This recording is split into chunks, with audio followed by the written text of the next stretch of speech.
seconds from our panelists, just summing up what they saw in the video, some of the images about misrepresentation, or actually the fact that some of the stereotypes were portrayed by Asians to be model minorities so that they would be able to assimilate easier.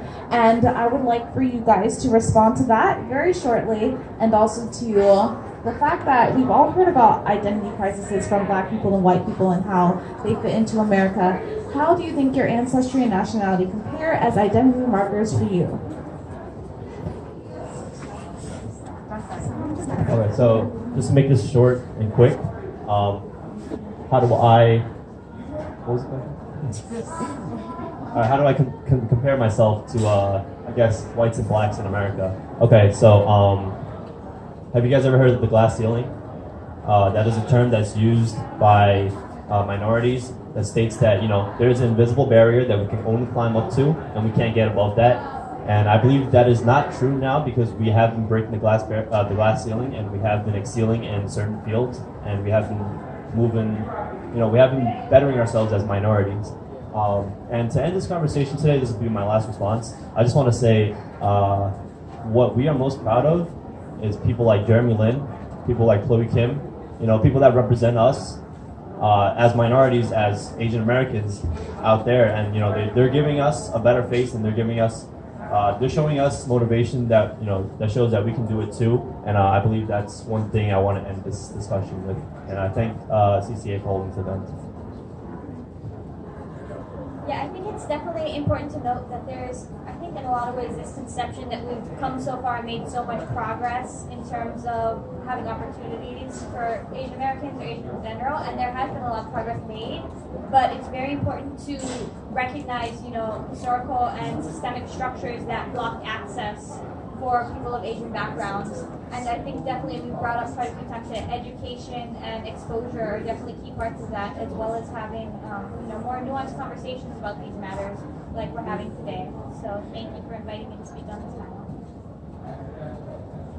To go back to the last video that we saw, I do agree that there are different identity markers. Like there's a whole tiger mom thing where Asians have that mother figure who is very strict, and they force you to do so many extracurriculars and stuff like that. While it may be true, that's not a very proper and accurate representation of the whole range of people who are Asian.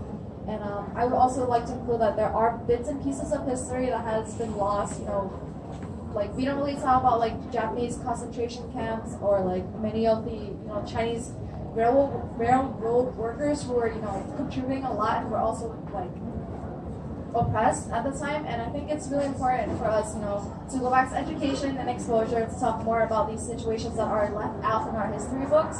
And yeah, I'm happy to be here with everyone today. Just to answer your question, one identity marker that we can do as Asian Americans is just be proud of your own culture and be educated on it. Because if you can be proud of who you are and express yourself to other people, they can see your culture being expressed through you. And if you're shy about your culture, that's not really helping. And we already see more Asian representation in media today, and just even in the video, that sign that said "I am American." Yes, Asian Americans are American, and we just have to celebrate our own culture. Yeah, I definitely agree with the rest of the panelists. There's a lot of lost history when it comes to the things that we learn in our textbooks. There's a lot of stuff for Asian Americans and Asians in general that we don't even know because of miseducation and a lot of things that are left out. And I do think that being proud of our culture is a very important marker for us to show who we are and how we identify ourselves. But I think it's a very deep-rooted question when it comes to Asian Americans, because we're so diverse in our own right of the way we look too. There are a lot of Asians that you wouldn't think were Asian at all, but especially for Filipinos, there's a lot of Chinese influence, there's a lot of Spanish influence, and there are a lot of dark-skinned Filipinos as well. Our indigenous people are black too. So in that way, there's a lot of ways that we can identify ourselves, but it's all a matter of coming together and kind of trying to educate ourselves in the best way possible. So with regards to this question, I think one thing that came up in today's discussion was the fact that there's always going to be a disconnect between our cultures and the cultures of others. That people who might not necessarily recognize the similarities or differences, or rather highlights the differences. So I think it's important on both sides to acknowledge that both sides have to make an effort to be more open about the culture, to actually have more interactions, to make people more aware. So we can't just sit on the sidelines and say, oh, they don't want to interact with us. Maybe we should take the first step in that too. So it's really great to see nowadays there's a lot more representation of Asian Americans, especially in media. More and more Asian Americans are at the forefront of telling their own stories, which is great. And since we're finishing off this discussion, thank you for having me. This was a really great event to be a part of. All right, I want to say thank you for all of our panelists. As I'm introducing them, one last time, can we get a round of applause? Paul Mai,